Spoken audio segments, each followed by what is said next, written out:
The ones who walk away from Omelas, please welcome Hugh Dancy.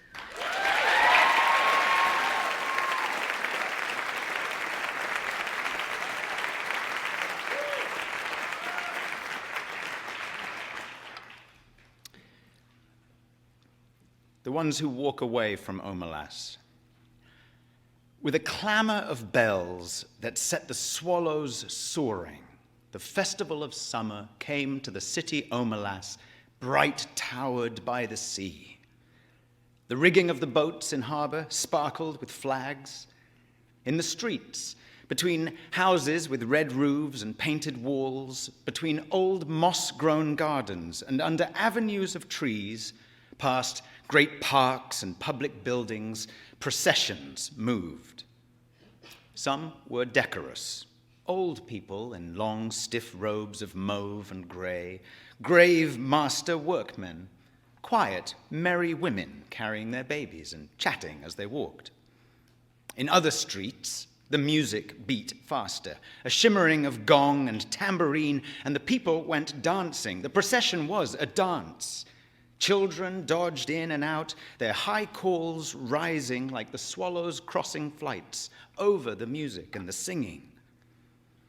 All the processions wound towards the north side of the city, where on the great water meadow called the Green Fields, boys and girls, naked in the bright air, with mud-stained feet and ankles and long, lithe arms, exercised their restive horses before the race. The horses wore no gear at all, but a halter without bit. Their manes were braided with streamers of silver, gold, and green. They flared their nostrils and pranced and boasted to one another. They were vastly excited, the horse being the only animal who has adopted our ceremonies as his own.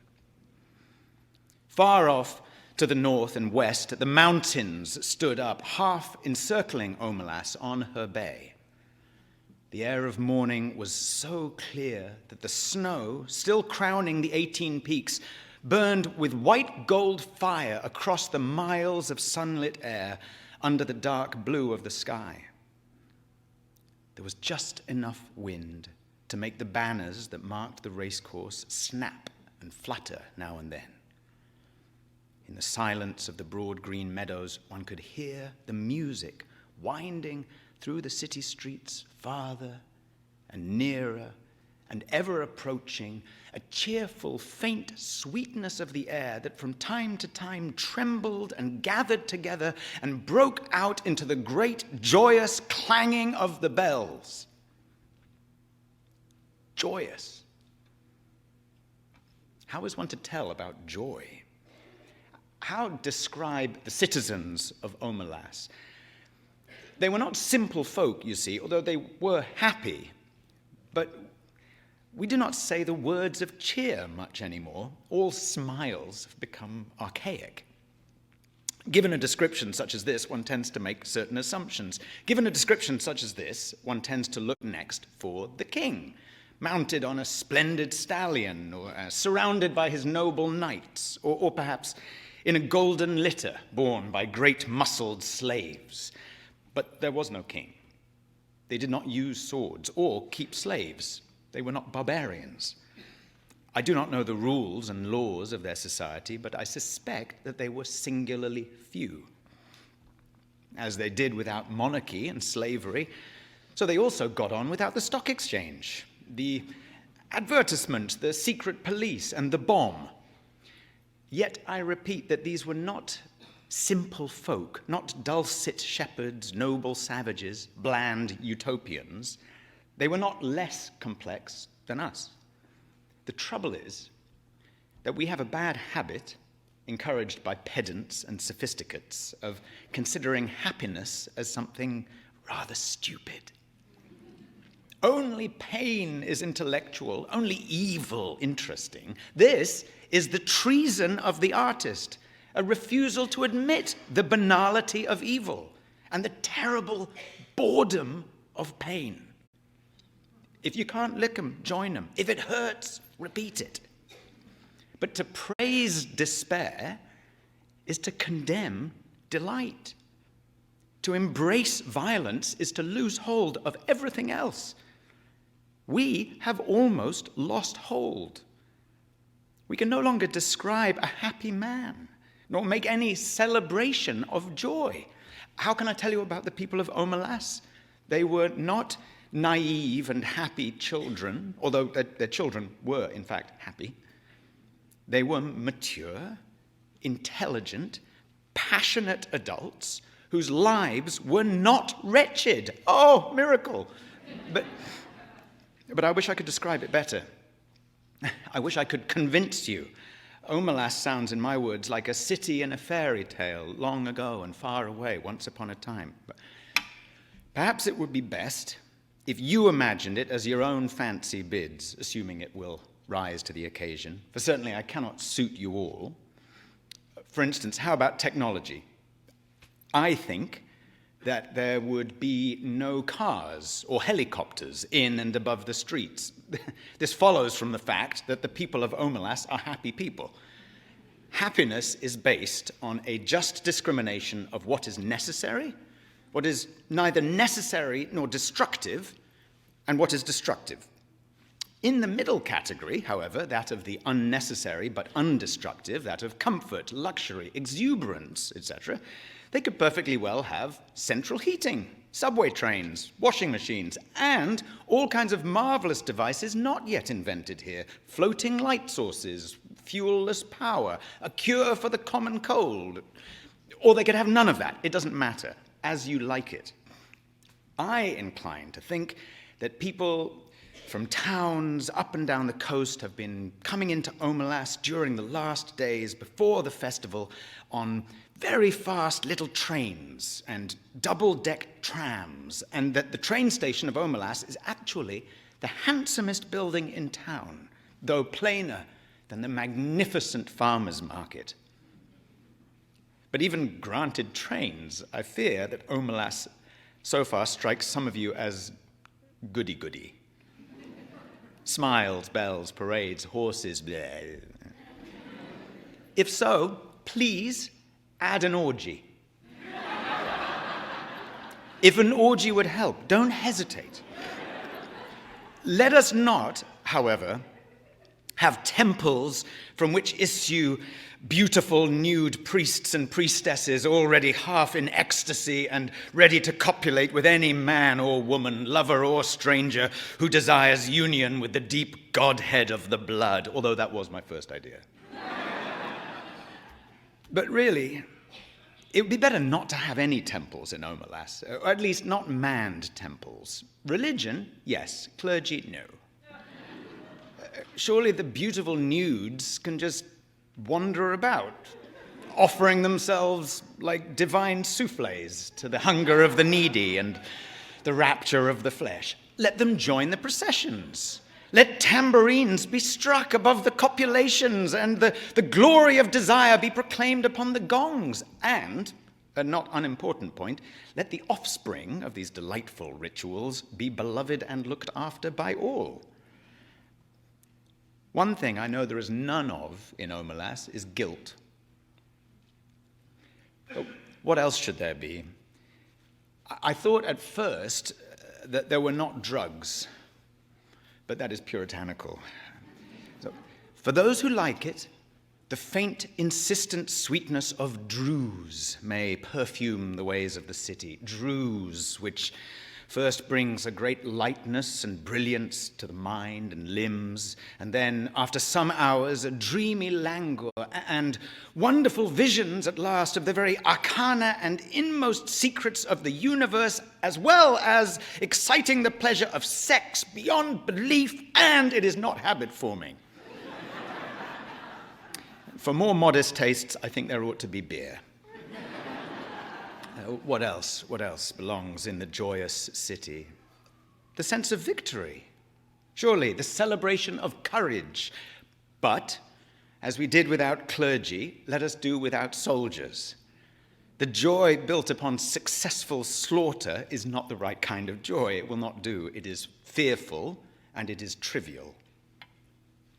A boundless and generous contentment, a magnanimous triumph, felt not against some outer enemy, but in communion with the finest and fairest in the souls of all men everywhere, and the splendor of the world's summer. This is what swells the hearts of the people of Omelas, and the victory they celebrate is that of life.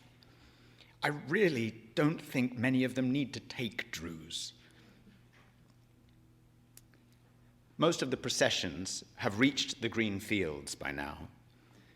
A marvelous smell of cooking goes forth from the red and blue tents of the provisioners. The faces of small children are amiably sticky. In the benign grey beard of a man, a couple of crumbs of rich pastry are entangled. The youths and girls have mounted their horses and are beginning to group around the starting line of the course. An old woman, small, fat, and laughing, is passing out flowers from a basket, and tall young men wear her flowers in their shining hair. A child of 9 or 10 sits at the edge of the crowd, alone, playing on a wooden flute. People pause to listen, and they smile, but they do not speak to him, for he never ceases playing and never sees them, his dark eyes wholly wrapped in the sweet, thin magic of the tune. He finishes and slowly lowers his hands, holding the wooden flute. As if that little private silence were a signal, all at once a trumpet sounds from the pavilion near the starting line, imperious, melancholy, piercing. The horses rear on their slender legs, and some of them neigh in answer. Sober-faced, the young riders stroke the horses' necks and soothe them, whispering, "Quiet, quiet there, my beauty, my hope." They begin to form in rank along the starting line. The crowds along the racecourse are like a field of grass and flowers in the wind. The festival of summer has begun. Do you believe? Do you accept the festival, the city, the joy? No? Then let me describe one more thing. In a basement, under one of the beautiful public buildings of Omelas, or perhaps in the cellar of one of its spacious private homes, there is a room. It has one locked door and no window. A little light seeps in dustily between cracks in the boards, second-hand from a cobwebbed window somewhere across the cellar. In one corner of the little room, a couple of mops with stiff, clotted, foul-smelling heads stand near a rusty bucket. And the floor is dirt, a little damp to the touch, as cellar dirt usually is. The room is about 3 paces long and 2 wide, a mere broom closet or disused tool room. In the room, a child is sitting.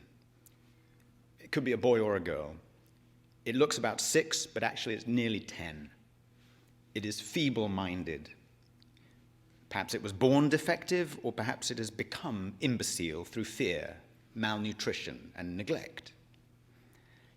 It picks its nose and occasionally fumbles vaguely with its toes or genitals as it sits hunched in the corner farthest from the bucket and the 2 mops. It is afraid of the mops. It finds them horrible. It shuts its eyes, but it knows the mops are still standing there and the door is locked and nobody will come. The door is always locked and nobody ever comes, except that sometimes the child has no understanding of time or interval. Sometimes the door rattles terribly and opens, and a person or several people are there. One of them may come in and kick the child to make it stand up. The others never come close, but peer in at it with frightened, disgusted eyes. The food bowl and the water jug are hastily filled, the door is locked, the eyes disappear. The people at the door never say anything, but the child, who has not always lived in the tool room and can remember sunlight and its mother's voice, sometimes speaks. "I will be good," it says. "Please let me out, I will be good." They never answer. The child used to scream for help at night and cry a good deal, but now it only makes a kind of whining and it speaks less and less often. It is so thin. There are no calves to its legs. Its belly protrudes. It lives on a half bowl of cornmeal and grease a day. It is naked. Its buttocks and thighs are a mass of festered sores as it sits in its own excrement continually. They all know it is there, all the people of Omelas. Some of them have come to see it, others are content merely to know it is there. They all know that it has to be there. Some of them understand why, and some do not, but they all understand that their happiness, the beauty of their city, the tenderness of their friendships, the health of their children, the wisdom of their scholars, the skill of their makers, even the abundance of their harvest and the kindly weathers of their skies depend wholly on this child's abominable misery. This is usually explained to children when they're between 8 and 12, whenever they seem capable of understanding. And most of those who come to see the child are young people, although often enough an adult comes or comes back to see the child. No matter how well the matter has been explained to them, these young spectators are always shocked and sickened at the sight. They feel disgust, which they had thought themselves superior to. They feel anger, outrage, impotence, despite all the explanations. They would like to do something for the child. But there's nothing they can do. If the child were brought up into the sunlight, out of that vile place, if it were cleaned and fed and comforted, that would be a good thing indeed. But if it were done in that day and hour, all the prosperity and beauty and delight of Omelas would wither and be destroyed. Those are the terms. To exchange all the goodness and grace of every life in Omelas for that single small improvement, to throw away the happiness of thousands for the chance of the happiness of one, that would be to let guilt within the walls indeed. The terms are strict and absolute. There may not even be a kind word spoken to the child. Often, the young people go home in tears or in a tearless rage when they've seen the child and faced this terrible paradox. They may brood over it for weeks or years. But as time goes on, they begin to realize that even if the child could be released, it would not get much good of its freedom. A little vague pleasure of warmth and food, no doubt, but little more. It's too degraded and imbecile to know any real joy. It's been afraid too long ever to be free of fear. Its habits are too uncouth for it to respond to humane treatment. Indeed, after so long, it would probably be wretched without walls about it to protect it, and darkness for its eyes, and its own excrement to sit in. Their tears at the bitter injustice dry when they begin to perceive the terrible justice of reality and to accept it. Yet it is their tears and anger, the trying of their generosity and the acceptance of their helplessness, which are perhaps the true source of the splendor of their lives. Theirs is no vapid, irresponsible happiness. They know that they, like the child, are not free. They know compassion. It is the existence of the child and their knowledge of its existence that make possible the nobility of their architecture, the poignancy of their music, the profundity of their science. It is because of the child that they are so gentle with children. They know that if the wretched one were not there sniveling in the dark, the other one, the flute player, could make no joyful music as the young riders line up in their beauty for the race in the sunlight of the first morning of summer. Now do you believe in them? Are they not more credible? But there is one more thing to tell, and this is quite incredible. At times, One of the adolescent boys or girls who go to see the child does not go home to weep or rage, does not, in fact, go home at all. And sometimes also a man or woman, much older, falls silent for a day or two and then leaves home. And these people go out into the street and walk down the street alone. They keep walking and walk straight out of the city of Omelas through the beautiful gates. They keep walking across the farmlands of Omelas. Each one goes alone, youth or girl, man or woman. Night falls, the traveler must pass down village streets between the houses with yellow-lit windows and on, out into the darkness of the fields. Each alone, they go west or north towards the mountains. They go on. They leave Omelas. They walk ahead into the darkness, and they do not come back. The place they go towards is a place even less imaginable to most of us than the city of happiness. I cannot describe it at all. It is possible that it does not exist.